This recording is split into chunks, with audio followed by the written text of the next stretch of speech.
Gara-gara wabah corona, nilai tukar rupiah bisa rep 20.000, Menkes Sri Mulyani akan diantisipasi. Imbas pandemi global virus corona atau COVID-19, yang juga dirasakan di Indonesia, bisa berimbas terhadap nilai tukar rupiah. Nilai tukar rupiah diprediksi masih akan melemah dari level yang saat ini akibat pandemi virus corona COVID-19. Prediksi tersebut disampaikan Menteri Keuangan Sri Mulyani Indrawati. Dalam skenario berat, kata Sri Mulyani, nilai tukar rupiah bisa mencapai rep 17.500 per dolar Amerika Serikat AS. Sementara dalam skenario sangat berat, nilai tukar rupiah bisa menembus level rep 20.000 per dolar AS. Kemungkinan terburuknya rupiah bisa mencapai 20.000 per dolar AS, kata Sri Mulyani dalam video conference, Rabu tanggal 1 April tahun 2020. Level ini jauh dari target yang dipatok dalam Anggaran Pendapatan dan Belanja Negara APBN 2020 yang sebesar rep 14.400 per dolar AS. Skenario berat harga minyak mentah Indonesia ICP berada di level 38 dolar per barel dan skenario sangat berat ICP berada di level 31 dolar per dolar AS. Adapun pertumbuhan ekonomi tahun ini, diperkirakan mencapai 2,3% dalam skenario berat. Bahkan, bisa turun alias negatif 0,4% dalam skenario sangat berat akibat pandemi COVID-19.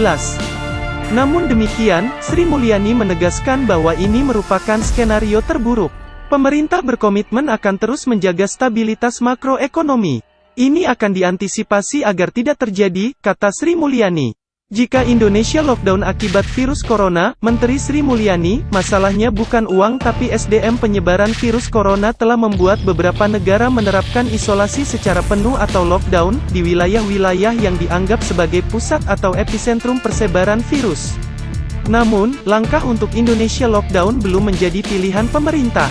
Sementara, beberapa negara yang sudah memilih opsi tersebut yaitu Italia, China, Prancis, Denmark, Filipina, Irlandia, bahkan Malaysia. Menteri Keuangan Sri Mulyani Indrawati mengatakan, dari sisi anggaran, pihaknya mengaku selalu siap mendukung berbagai kemungkinan termasuk untuk Indonesia lockdown. Namun demikian, pemerintah masih memutar otak untuk kesediaan sumber daya manusia SDM, dalam kaitannya dengan distribusi bahan logistik jika terjadi Indonesia lockdown. Kita posisinya terus mendukung jangan sampai kekurangan resources. Masalahnya bukan uang tapi SDM untuk logistik delivery, bagaimana menyampaikan kebutuhan pokok mereka supaya bisa mendapatkan kebutuhan pokok. Ini jadi pusat perhatian dari gugus tugas, ujar Sri Mulyani Indrawati ketika melakukan video conference di Jakarta, Rabu tanggal 18 Maret tahun 2020. Dilansir Kompas.com, dirinya pun menjelaskan, Kemenkeu tengah berkoordinasi dengan BNPB dalam mempersiapkan berbagai skenario penanganan virus corona di Indonesia. Skenario tersebut termasuk penanganan di desa juga di lokasi dengan tingkat kepadatan penduduk tinggi. Kalau BNPB memutuskan isolasi, pasti sudah dipikirkan juga bagaimana supporting growth. Bahkan sampai masalah ke desa. Kalau di desa, di mana permukiman cukup padat social distance sulit dilakukan, ujar dia. Wanita yang menjabat sebagai Menteri Keuangan selama 2 periode itu pun menjelaskan, saat ini, pemerintah pusat juga terus berkoordinasi dengan pemerintah daerah untuk bereaksi secara cepat untuk meminimalkan penularan virus corona.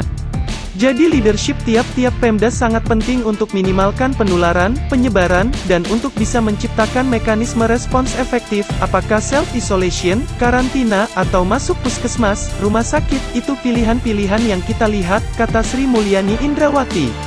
Sebelumnya, Presiden Joko Widodo melarang pemerintah daerah untuk melakukan lockdown atau karantina wilayah dalam menghadapi penyebaran virus corona yang menyebabkan penyakit COVID-19.